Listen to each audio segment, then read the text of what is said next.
à igreja de Éfeso, capítulo 6, versículo 10, a armadura de Deus. Página 279.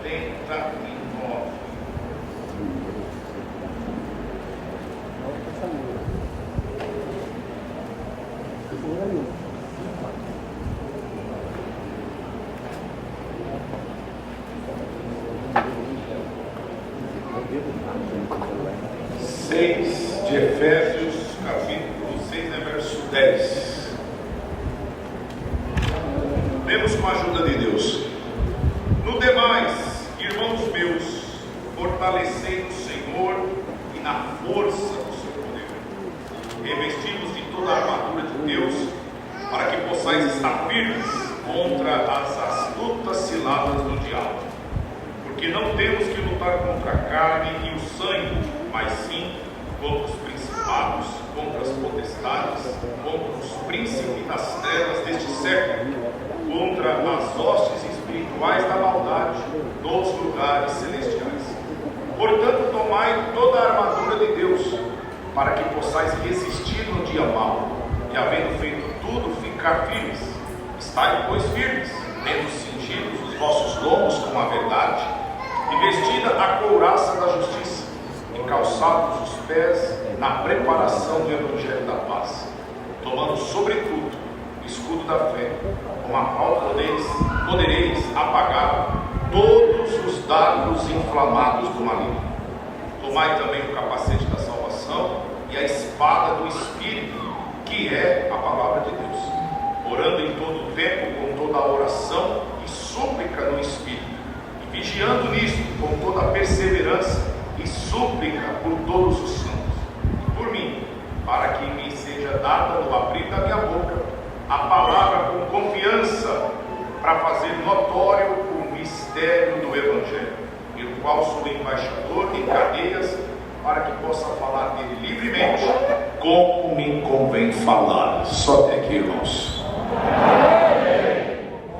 Na oração, o Senhor trouxe essa palavra, o Senhor ardeu o coração, e ao cantar este hino me senti mais confirmado ainda, né? A palavra é a espada de dois gumes, e assim é o que hoje Deus nos traz. Palavra bastante conhecida, a armadura de Deus. E Paulo, a preocupação que ele tinha com a igreja era de não se perder no meio do caminho. Ele anunciava o Evangelho, anunciava a salvação, mas eles às vezes se entristecia de ver que muitas igrejas, como por exemplo a igreja de Corinto, nasceu com alegria, mas no meio do caminho começou a se perder, criando partidos, esquecendo a essência, né, da fé que está em Cristo e não nas pessoas que Deus usa, né? Quando eles começaram a dizer que um era de Paulo, outro era de Cefas, de Apolo, e Paulo na sua carta reforçou que todos são instrumentos, mas quem realmente dá o crescimento e onde que está baseado, firmado é em Cristo, e é Ele que precisa ser glorificado. As igrejas da Galácia também, por causa de outros que queriam inserir no Evangelho práticas ainda do judaísmo, enfim. Então ele tinha essa preocupação, e essa carta de Efésios, ele traz essa exortação. No demais, irmãos, digamos assim, o resumo de tudo, se a gente quer realmente vencer, se a gente realmente ama a proposta que Deus nos fez, nós precisamos ser fortalecidos no Senhor. É uma palavra que já mostra que sozinho jamais vamos conseguir. A nossa vitória, a nossa força, a nossa condição, ela está no Senhor. Se nós não nos fortalecermos nele e deixarmos que as influências da vida ou o achismo de muitas pessoas nos influenciar, a gente vai acabar dando lugar para as outras coisas.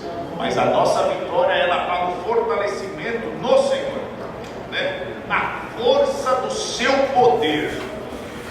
E a gente tem um adversário que ele sabe trabalhar bem, porque ele sabe que a nossa mente, ela é movida por conceitos.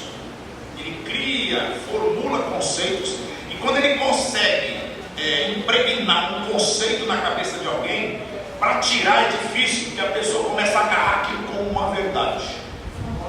E na cultura, quando fala de poder, a nossa mente, ela sempre associa o poder em algo, como algo meio que sobrenatural, essa visão de super-herói, sabe? É um poder, é uma mágica, é uma coisa que está no ser humano, que é diferente dos demais. O super-herói é o quê? É uma pessoa que se destaca dos demais, ele tem um superpoder. Então sempre, nós desde criança, nós é alimentado com essa cultura de superpoder, super-homem, Homem-Aranha. Sempre é um poder que está impregnado no ser humano. E essa cultura, ela gera uma ideia de que quando fala o poder de Deus, parece que é mais ou menos uma coisa semelhante.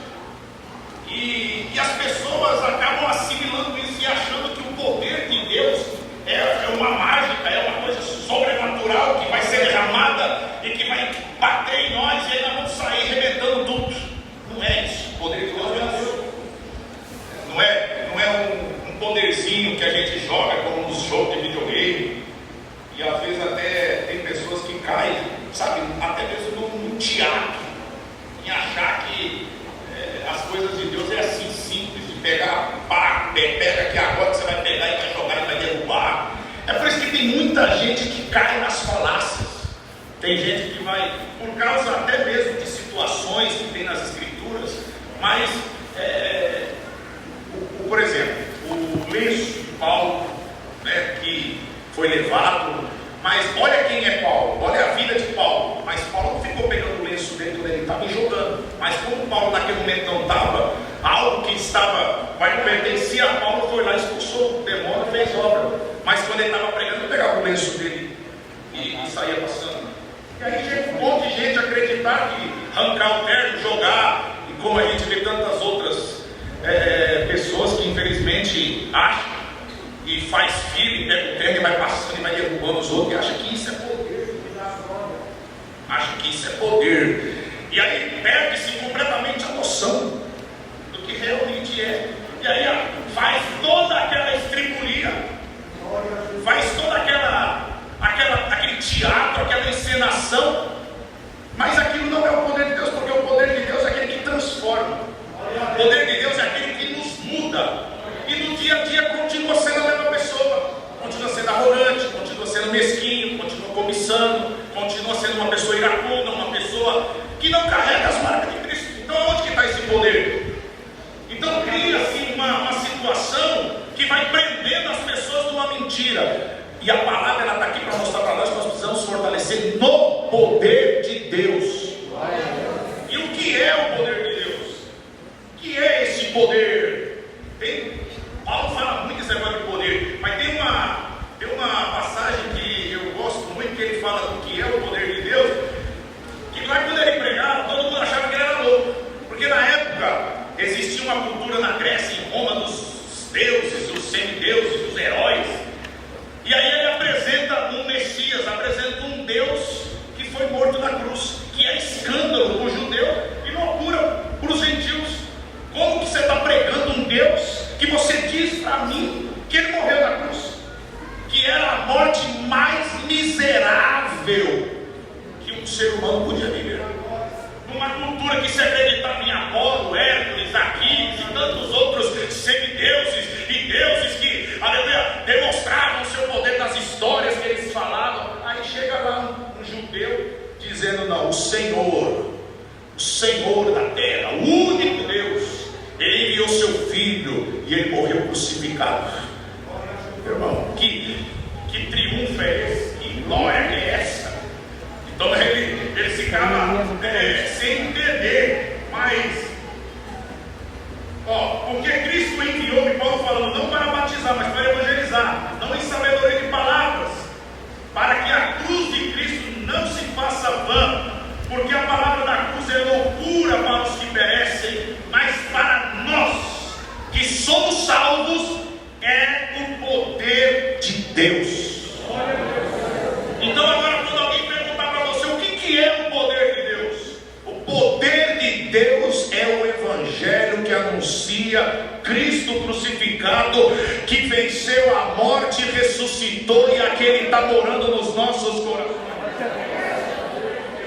O poder de Deus é aquele que subjuga a morte, é aquele que adentrou dentro dessa realidade carnal, aleluia, que nós éramos escravizados pelo mal, aleluia, escravizados pelo próprio demônio, aleluia, porque ele achou no pecado uma arma, aleluia, para prender a humanidade, mas o poder de Deus foi quebrar esses aguilhões, nos desprender da morte e nos colocar num lugar de santidade. Então o poder de Deus não é uma demonstração externa, mas é algo que vai no íntimo do nosso ser, quebrando as correntes e nos dando a liberdade da graça, a liberdade de sermos transformados pelo Senhor e vivermos a palavra de verdade, e termos o Senhor em nossa vida, e ter uma esperança que tudo isso vai acabar, que tudo isso um dia, aleluia, terminará em nosso Cristo, aquele que nós estamos aqui dando glória para Ele. Ele é soberano, Rei dos reis, Senhor dos senhores, e nós iremos reinar. Nós precisamos nos fortalecer nisso, porque senão qualquer vento te tira daqui, qualquer vento tira a tua estabilidade espiritual.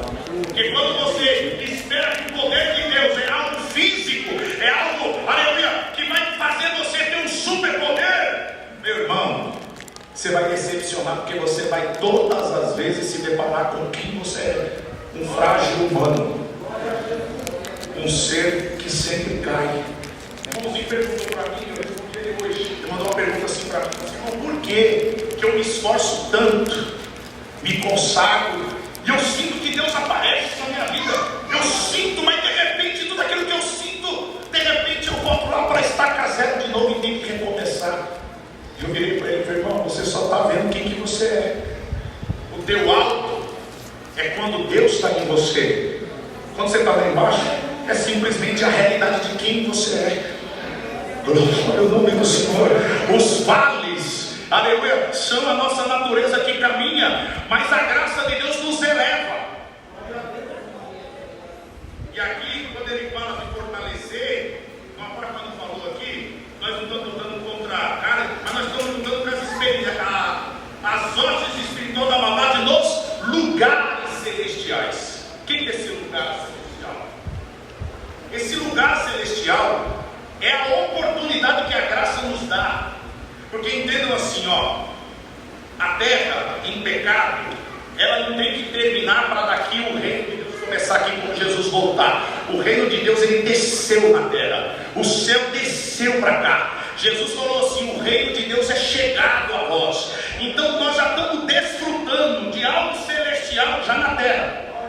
Nós estamos já sentindo uma certa, como é que eu posso dizer, um aperitivo. O céu está em transição, a terra está em transição. Nós não estamos num ciclo, nós estamos numa linear, onde aqui, na volta de Jesus, tudo vai ser reconciliado. Mas só que o reino de Deus já entrou, então nós já estamos elevados em lugares celestiais. Vocês entenderem, vocês perguntam, eu gosto de estar aqui para vocês entenderem, para não dizer que é eu que estou falando, é a palavra, tem que perguntar aqui dentro. Aqui numa parte fala aqui em Efésios também, que, estando nós ainda mortos em nossas ofensas, o Senhor nos vivificou juntamente com Cristo, pela graça sois salvos, e nos ressuscitou juntamente com Ele, e nos fez assentar nos lugares celestiais. Olha a honra que Deus me deu e te deu. Entenda isso aqui. Você estava no mundo, no pecado, na baixeza dessa vida. Jesus veio, morreu, ressuscitou e te chamou. Olha o que ele fez. Ele perdoou os teus pecados e te elevou. Ele tirou você de um nível carnal e através do sangue dele, da purificação dos nossos pecados, ele te elevou e colocou para se assentar em lugares celestiais.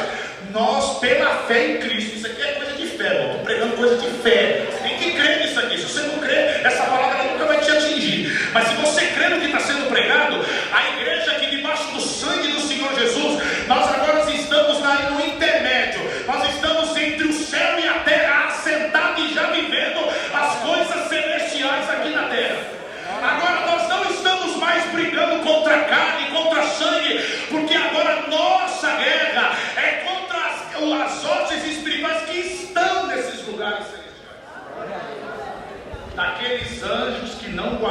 seu principado e foram jogados e estão nos ares. Porque não pensa que existe um inferno onde os demônios estão. Não, os demônios estão nos ares. Ele está na divisão entre o céu e terra, entre o plano espiritual e o material. Eles estão aí vagueando. Só que enquanto nós estamos só na terra, eles não estão nem aí para nós. Porque nós já estamos neles, já estamos mortos. Entenda, quem não está em Cristo está morto. Morto não precisa se preocupar, já está morto. Então quem está na prostituição, quem está lá no mundão, já está morto. O diabo não se preocupa com essas pessoas. Agora, quando ele vê você com vida, e a vida que Deus te deu te eleva para um plano espiritual, agora nos ares onde eles ainda estão, ele contempla vocês, me contempla. E aí começa, e o mais interessante, eu quero que você entenda isso aqui: Deus não te arma e não te convida para se armar e se fortalecer para você vencer. É isso que é o mais lindo. Nós não estamos aqui para receber uma armadura para ver se a gente vai, nós já somos vitoriosos. Aí você tem que entender, nós não estamos lutando para vencer, porque nós já somos mais do que vencedores. E a vitória não depende de nós, ela depende de Cristo, e ele já é vitorioso. Nós estamos com ele. A guerra é para que nós permanecemos em Cristo. Essa é a guerra. Essa é a luta, é permanecer nessa vocação, é permanecer nessa mensagem, é perseverar na fé que uma vez foi dada aos santos. E é por isso que nós precisamos nos fortalecer, porque nós temos dardos inflamados do adversário.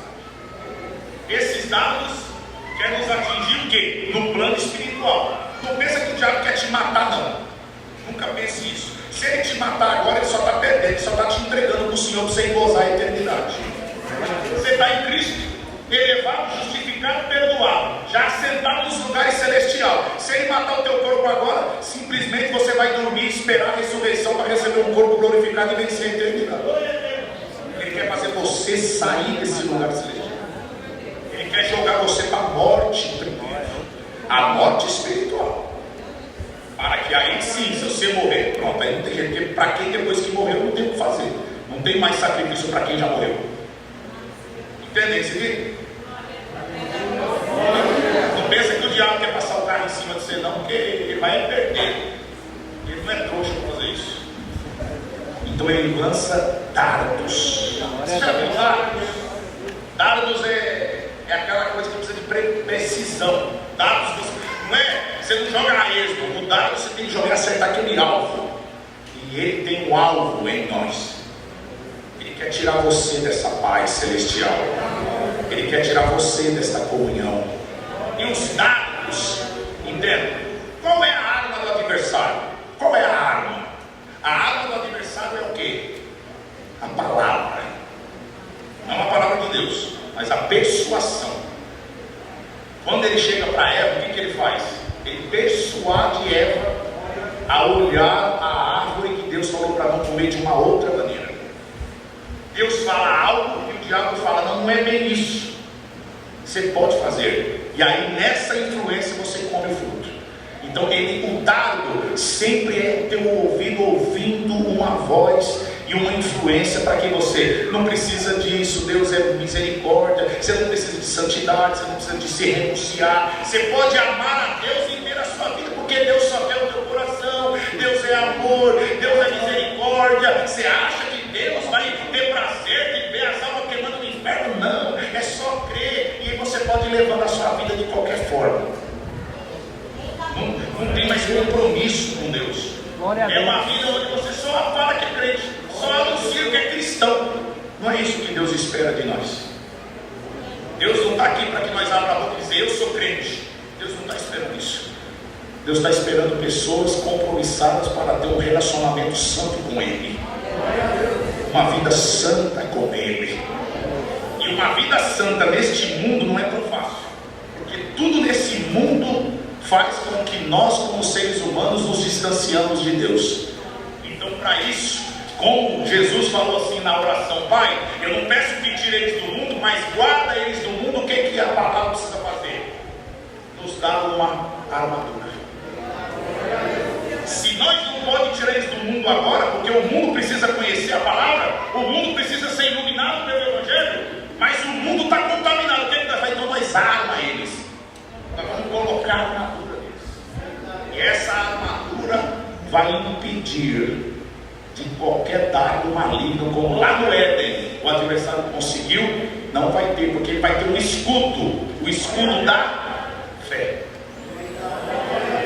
Engraçado que o escudo não é a salvação, o escudo não é a verdade, o escudo não é a palavra, o escudo é a fé. Se nós não entendemos, quando fala de fé, é o que nós estamos falando aqui, é o entendimento daquilo que Cristo fez na nossa vida. Isso é fé. O justo vive da fé, não de uma fé, não entenda a fé, aquela que o povo faz na Mega Sena da virada. Eu tenho fé que eu vou jogar e vou conseguir. Isso não é fé, isso é simplesmente um pensamento positivo, um otimismo baseado em probabilidade zero. Fé é uma certeza do que Cristo fez para nós e aquilo que Ele vai dar para nós. Não há dúvida, a igreja precisa estar aqui sabendo de quê? Eu estava morto, Deus me amou, eu fui ressuscitado em Cristo, eu estou assentado em lugares celestiais, eu só estou esperando a volta de Cristo para que eu possa viver a eternidade com Ele. Essa é a minha certeza. Se eu partir dessa vida agora, eu parto para a glória. Esta é a fé que tem que estar alicerçada no teu coração. Agora, se você está aqui, eu não sei se Deus me ama, eu não sei se Deus está na minha vida, eu não sei se eu vou chegar lá, eu não sei. Ai, que fé é essa? Então você não crê no que Cristo fez na tua vida? Você não crê que você está assentado em lugares celestiais?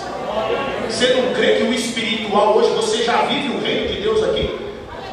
Glória a Deus. Você não crê que ao nos reunirmos aqui, irmão, olha, é fé, tem que ter fé.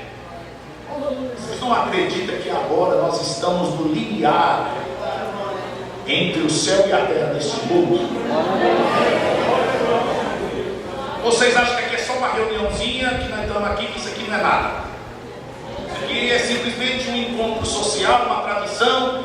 Eu sou crente, eu tenho que ir para a igreja para cantar, para ouvir alguma coisa. Ou você só está vindo aqui para buscar um oráculo para dizer para você que amanhã Deus vai abrir porta, te curar. O culto para você é isso? Ou você entende que ao entrar aqui, não porque esse lugar é santo, porque essas paredes é santa, mas a igreja reunida e abrindo um serviço de culto em nome do Senhor Jesus, é como se a terra elevasse e o céu abaixasse, e na dimensão dos lugares celestiais a igreja se apresenta a Deus.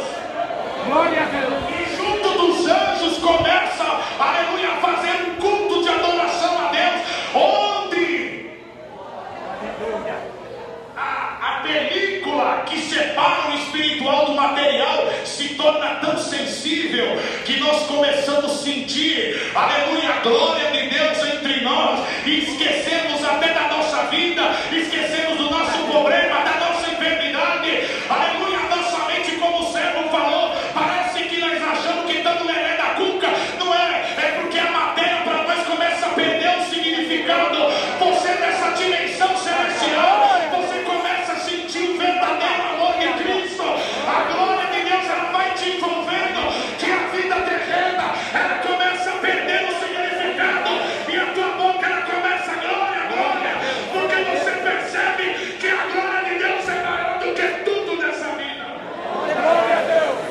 E de repente aquele que perdeu pai, perdeu mãe, que foi abandonado pela esposa, aquela que foi traída pelo marido, aquele que foi mandado embora, aquele que foi humilhado, caluniado, mas quando ele começa a sentir a glória de Deus, ele percebe que tudo isso é vão, e que não interessa, que tudo deu errado na vida dele, mas o sentimento que ele percebe é que o céu está abraçando, e que a glória de Deus é maior do que tudo.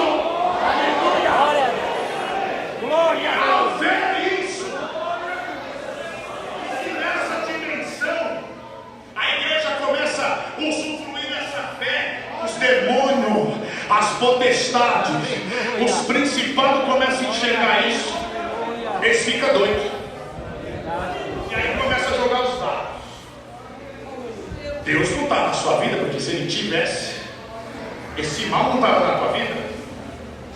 Outro dado começa a vir: você foi tão fiel na mocidade, Você honrou a Deus. Você recitou, não teve vaidade. Agora teu marido te abandonou, tua esposa te traiu, teu casamento está aí na pique. Você acha que isso valeu a pena? São dados que vão sendo jogados em você. Glória a Deus. Esse povo que olha para você e te julga, não estende a mão para você, não te ama, não te respeita, não te valoriza, são dados que vão jogando. Mas se você estiver fortalecido no Senhor, no poder de Deus, se Cristo crucificado para você é a tua bandeira, e você dá glória pela vida dele em você, você coloca o escudo diante do dado e você fala: eu fui fiel na minha mocidade, não é interessado, eu fui fiel porque Deus é fiel. Se meu marido não deu valor, se minha esposa não deu valor, problema dela, eu fiz por Deus e continuo fazendo por Deus. Glória a Deus. Glória a Deus. Tudo da fé está em você, aleluia. Aqueles que te caluniam, aqueles que te desprezam, aqueles que te valorizam, você pega a fé: Senhor, tu me amou, ama eles também, arranca esse demônio da nossa vida.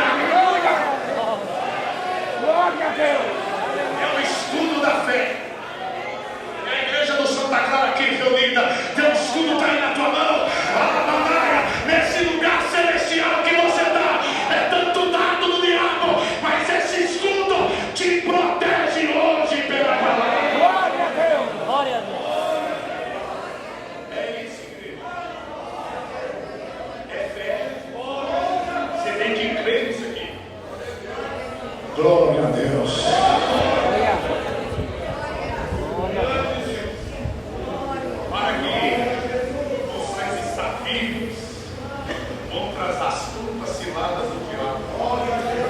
Porque não é contra sangue, carne, mas é contra principados, potestades, os príncipes das trevas deste século. Glória a Deus. Vocês acham que não, né? Mais atrás, ó, lá uns tempos atrás, teve não sei o que ele é, um cantor, mas ele é um divulgador do satanismo. Ele fez uma música extremamente profana, ridicularizando a fé e demonstrando explicitamente sendo o inimigo da cruz de Cristo.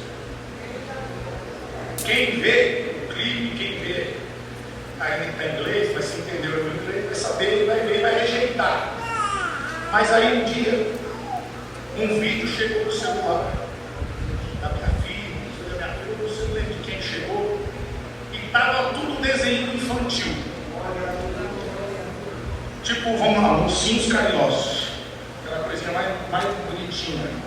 E estava a bendita da música, de uma voz infantil. Como eu já tinha visto isso, eu falei: nossa, olha, que coisa esquisita. Uma pessoa perdeu um tempo para pegar uma música profana e colocar num desenho para que as crianças assistem.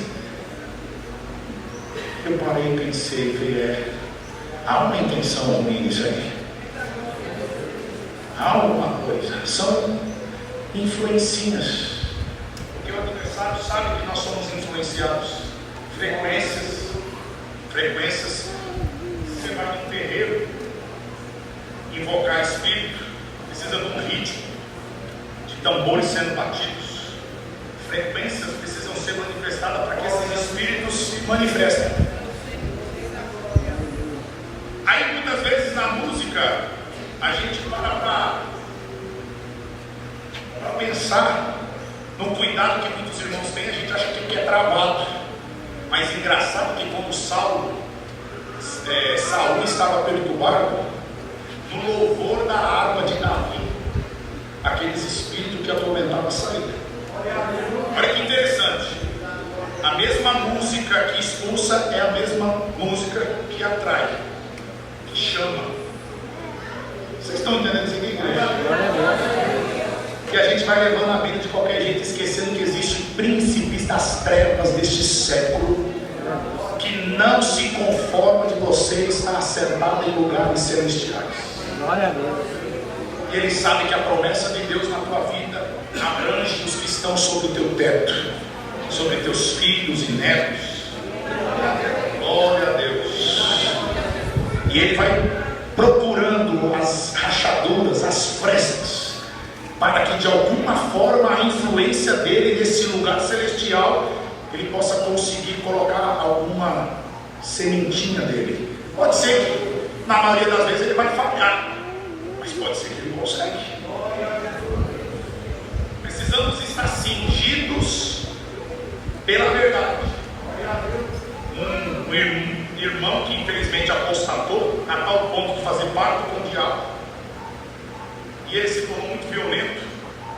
E um dia ele jogou uma cadeira na irmã dele, que era nossa irmã, uma santa de Deus.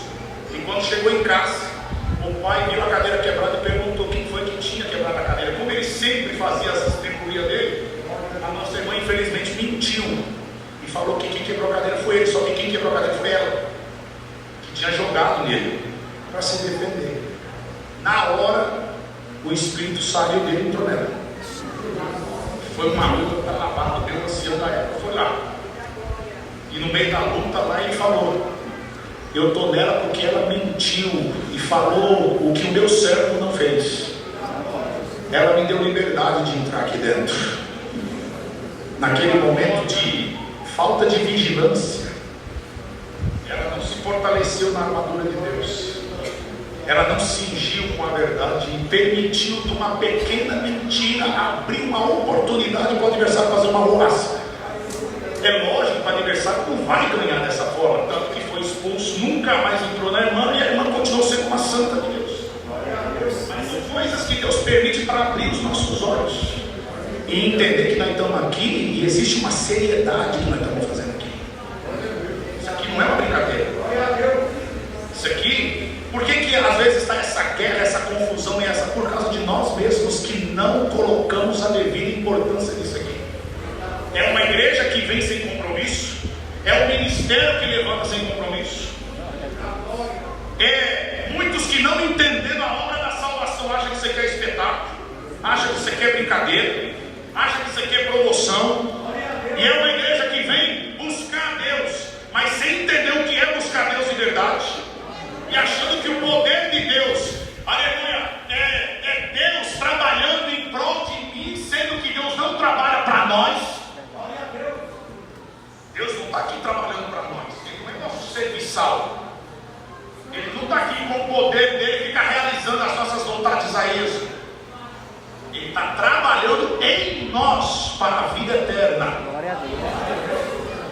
por causa do seu infinito amor, graças a Deus. A honra e a glória toda pertence a Ele. E aí, por falta desse entendimento e dessa luz, acontecem as bagunças que acontecem, as divergências, as guerras e as desuniões. Mas a igreja do Santa Clara agora, nesse silêncio, nesse impacto que eu estou vendo que essa palavra está criando em muitos corações que está aqui, dentro de muitos corações está surgindo um desejo de se fortalecer de verdade na força do poder de Deus. E você realmente está querendo ser cingido pela verdade. Você está realmente querendo vestir a couraça da justiça. Você quer calçar o teu pé na preparação do Evangelho da Paz, sobretudo o escudo da fé, para que assim vocês possam apagar todos os dardos inflamados do inimigo. Vocês não concordam comigo que nós poderíamos estar numa elevação espiritual muito maior do que nós estamos? Você concorda comigo que nós deveríamos estar muito mais em comunhão com Deus? Seja sincero, você às vezes não se sente tão distante do Senhor? Porque se você está num lugar celestial, lugar celestial, não estou falando que a instituição, a congregação está no Brasil. Lugar celestial é muito mais disso. Porque antes de surgir essa instituição, Cristo já bradou na cruz, está tudo consumado e no céu. Vocês acreditam nisso não? E por que nós nos sentimos tão distantes do Senhor? Por que no dia a dia parece que nós estamos num abismo entre nós e Deus? faltamos e temos essa dificuldade para estar em comunhão. Mas hoje Deus quer quebrar. Deus quer colocar definitivamente uma ponte entre esse abismo que nós mesmos criamos. E eu quero fortalecer a minha igreja. Fortalecer com poder de verdade. Poder que vai fazer com que nós sejamos revestidos dessa armadura, tomando assim o capacete da salvação e a espada do Espírito, que é a palavra de Deus. Aí sim, pronto, você está com a espada na mão. E agora, filho, ninguém te segura mais. Mas é porque você é super poderoso? Não, é porque o Senhor está em você. A palavra de Deus agora, aleluia, te dá essa condição. Então, olha que coisa linda. Depois de tudo isso, revestido, armado, aí nós vamos o quê? Orar em todo o tempo, com toda oração de súplica do Espírito, vigiando isso com toda perseverança e suplicando por todos os santos. Vocês viram que para a nossa oração, ela realmente ter uma eficácia, é necessário primeiro nós estar armado. A oração ela não está antes da armadura, ela está depois da armadura. Por isso que às vezes a nossa oração a gente não sente força nela, porque a gente está orando sem estar armado. Uma oração sem estar realmente revestido. Mas hoje Deus quer revestir nós aqui para que a tua oração,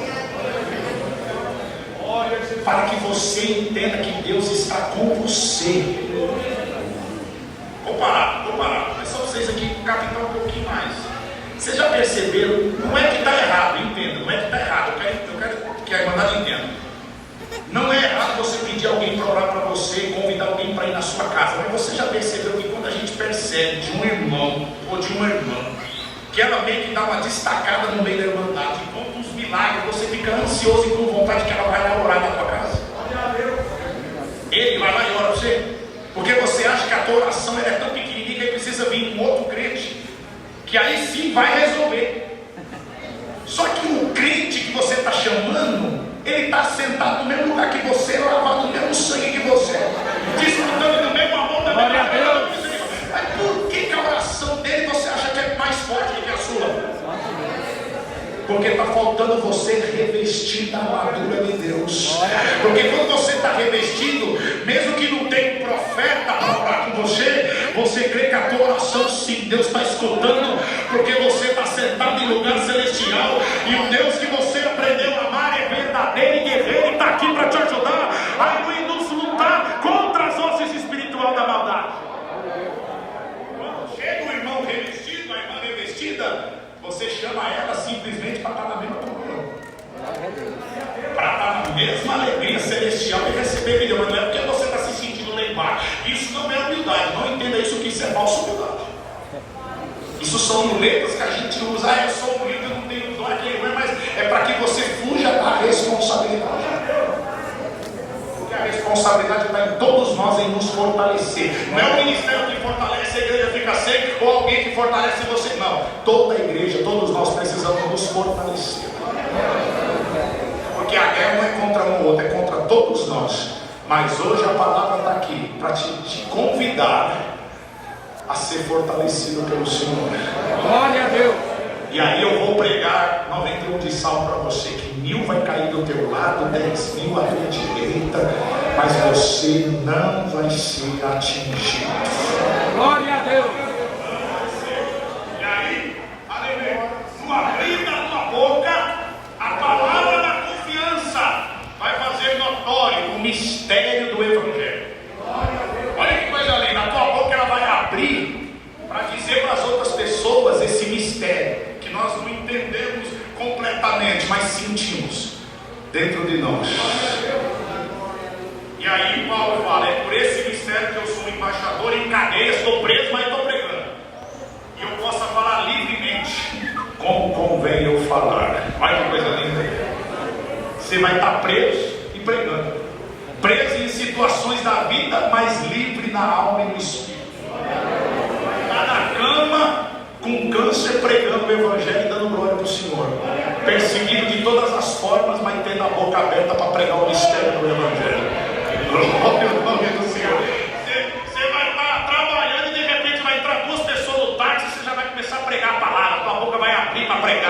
Você vai sentar no ônibus e vai pregar. Aleluia. Você vai conversar com a tua amiga de trabalho e vai pregar. Você vai conversar com a sua amiga de faculdade e vai pregar. Aleluia. Porque você quer passar para os outros a alegria da salvação que está em você. Glória a Deus.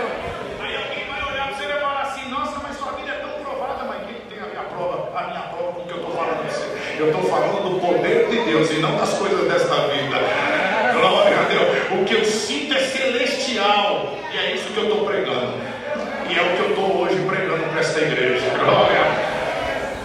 Termina essa palavra convidando agora para nós ajoelhar. Deus vai dar oração para um dos servos aqui.